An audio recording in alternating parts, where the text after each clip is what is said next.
नमस्ते, मैं चंद्रभूषण। आज मैं एक बेहद ही महत्वपूर्ण टॉपिक पे बात करने जा रहा हूं और उसका नाम है राइट टू वर्क। ये पिछले एक साल से ये लगातार ये टॉपिक चर्चा में चल रहा है कि भारत के जो लोग हैं उनको काम करने का अधिकार मिलना चाहिए कि नहीं मिलना चाहिए। क्योंकि जिस तरीके से भारत में बेरोजगारी पे बात हो रही है और बेरोजगारी लगातार बढ़ती जा रही है, इस टॉपिक पे बात करना बेहद ही महत्वपूर्ण हो गया है, काम करने का अधिकार। इसी बात पे बोलते हुए भारत के मशहूर अर्थशास्त्री प्रोफेसर अरुण कुमार ने कहा कि ये एक बहुत ही ज़्यादा जरूरी चीज़ है भारत में जो है। क्योंकि अगर हम देखें भारत का अगर अनएम्प्लॉयमेंट रेट देखें तो सबसे ज़्यादा बेरोजगारी दर 15 साल से लेकर 29 साल के उम्र के बीच है। क्योंकि जब आप 30 साल के हो जाते हैं उसके बाद आपको कैसे भी करके जो है कोई ना कोई नौकरी पकड़नी पड़ती है। और जो लोग जितने ज़्यादा शिक्षित हैं उनका बेरोजगार रहने का चांस भी बहुत ज़्यादा होता है, क्योंकि वो फिर कम पैसे की नौकरी नहीं कर पाते हैं। उसके अलावा भारत में जो बेसिक समस्या है वो है एक अंडर एम्प्लॉयमेंट का। मतलब किसी को 8 घंटे का काम चाहिए मिलना, उसको मिल रहा है 3 घंटे का काम। या फिर डिस्गाइज्ड अनएम्प्लॉयमेंट, इसका मतलब कि जहां पे 4 लोगों का जरूरी है वहां पे जो है मतलब 8 आदमी काम कर रहे हैं, जो कि भारत के एग्रीकल्चर में हमेशा देखा जाता है। तो कहने का मतलब है कि भारत जो है ये अनएम्प्लॉयमेंट की समस्या से जूझ रहा है और इसको ठीक करने के लिए जो है राइट टू वर्क का बहुत जरूरी है। अगर हम भारत का पूरा इकोनॉमिक स्ट्राटा देखें तो हमारे देश का लगभग 6% इकोनॉमी जो है वो ऑर्गेनाइज सेक्टर में काम करता है और लगभग 94% जो हमारा इकोनॉमी है वो अनऑर्गेनाइज सेक्टर में काम करता है।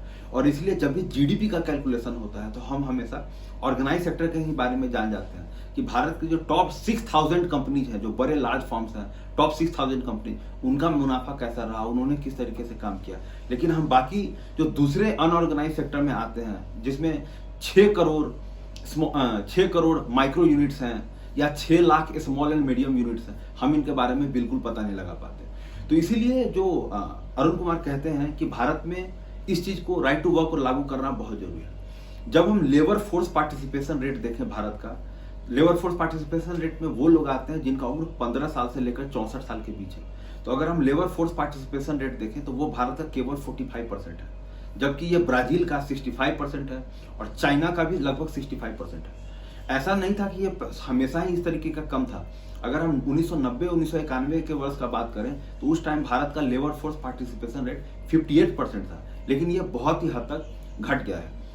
मैं आपको एक बार फिर से ऑर्गेनाइज सेक्टर के बारे में बता देता हूं कि 1990-91 के दशक में जो भारत का जो ऑर्गेनाइज सेक्टर का जो टोटल लोग काम करते थे वो 2 करोड़ 70 लाख लोग लगभग काम करते थे और 2021 में ऑर्गेनाइज सेक्टर में लगभग 3 करोड़ 30 लाख काम करते थे।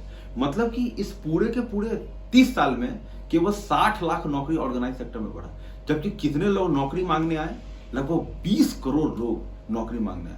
तो मतलब 19 करोड़ 40 लाख लोग जो हैं उनको अनऑर्गेनाइज सेक्टर में काम करना पड़ा। भारत का जो सबसे मेन समस्या ये है कि जितना भी इन्वेस्टमेंट होता है इंडिया में वो 6% ऑर्गेनाइज सेक्टर में ही देश का लगभग 80% इन्वेस्टमेंट हो जाता है। और जैसे अगर एग्रीकल्चर जैसी समस्या है, एग्रीकल्चर जैसा चीज है जिसमें कि लगभग 47% काम करते हैं, उसमें इन्वेस्टमेंट केवल 5% है। तो इस तरीके से ऐसा है कि भारत में जो है इनइक्वालिटी बहुत हद तक बढ़ते जा रहा है। हमने जब आज़ादी पाई थी तो उसके बाद से हमने ट्रिकल डाउन अप्रोच पे काम करना शुरू किया था। इसका मतलब था कि कुछ कैपिटलिस्ट पैसा कमाएंगे, वो अपना फैक्ट्री खोलेंगे, फैक्ट्री में मजदूरों को काम देंगे, ये लोग सामान खरीदेंगे और इस तरीके से जो है डिमांड जनरेट होगा और भारत की इकोनॉमी डिमांड ड्रिवन बनती चली जाएगी। लेकिन नरेंद्र मोदी के टाइम से जो है हम देख रहे हैं पिछले कुछ वर्षों से कि इन्होंने सप्लाई साइड इकोनॉमी पे काम करना शुरू कर दिया, जो कि भारत पे बिल्कुल भी काम करता हुआ नहीं दिख रहा। और यही कारण है कि जो टॉप 1% पॉपुलेशन है उसके पास देश के जीडीपी का 54% हिस्सा है। अगर आप टॉप 10% आबादी को ले लें तो उसी के पास देश का 80% माने ये है संपत्ति है। और जो बिलो 50% है, माने देश के बिलो जो माने ये 14 करोड़ परिवार हैं, उनके पास देश के जीडीपी का कुल जो है केवल 4% संपत्ति है। तो कहने का ये मतलब है कि इस तरीके से इनइक्वालिटी बहुत हद तक बढ़ती जा रही है। और तभी हम बार बार कहते हैं कि जब ये कोविड के वेव्स जब खत्म हुए तो कई लोग जो ये कहते हैं कि वी ग्रोथ भारत का ग्रोथ हुआ है, बिल्कुल वी शेप ग्रोथ नहीं हुआ, वो के शेप ग्रोथ हुआ। मतलब जो अमीर हैं वो और अमीर होते चले गए और जो गरीब हैं और वो गरीब होते चले गए। एक और आखिरी बात इसमें ऐड कर देता हूँ कि जब भी राइट टू वर्क में आता है तो ये बात आता है कि कितने लोग के पास है, कितने लोग के पास काम नहीं है।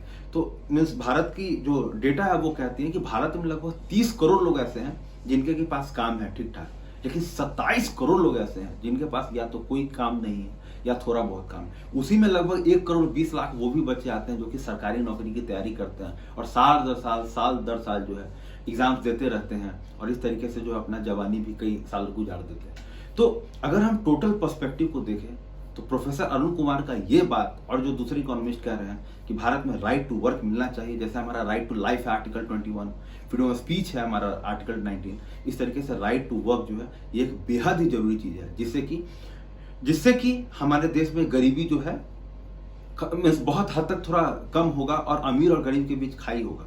इसके प्लान के अनुसार ये है कि भारत सरकार यदि अपने जीडीपी का 5% खर्च करे, अपने जीडीपी का 5% खर्च करे, माने कुछ स्ट्रक्चरल चेंज लाके, उसको सब्सिडी नहीं देना है, वो स्ट्रक्चरल चेंज लाके अगर 5% इन्वेस्ट करे तो कुछ साल बाद भारत सरकार को जीडीपी का 16% मुनाफा होगा। कहने का मतलब कि अभी अगर हम नॉमिनल जीडीपी भारत का लें तो वो लगभग 250 लाख करोड़ का है। तो अगर भारत सरकार उसका 5% खर्च करती है, मतलब कि लगभग 12.5 लाख करोड़ खर्च करती है, तो कुछ साल बाद भारत को उसके जीडीपी का 16% जो है मुनाफा होगा। और ऐसे बहुत सारे लोग के पास पैसा होगा, डिमांड भी जनरेट होगा। बहुत सारी महिलाएं जो कि घर में बैठी हुई हैं लेकिन काम करना चाहते हैं, जिनके पास काम नहीं है, वो भी सिस्टम में इंक्लूड हो जाएंगे। और इससे देश में जो इनइक्वालिटी जो लगातार बढ़ता जा रहा है, असमानता, उसके खाई को कम करने में ये एक बड़ा रोल प्ले करेगा। Thank you.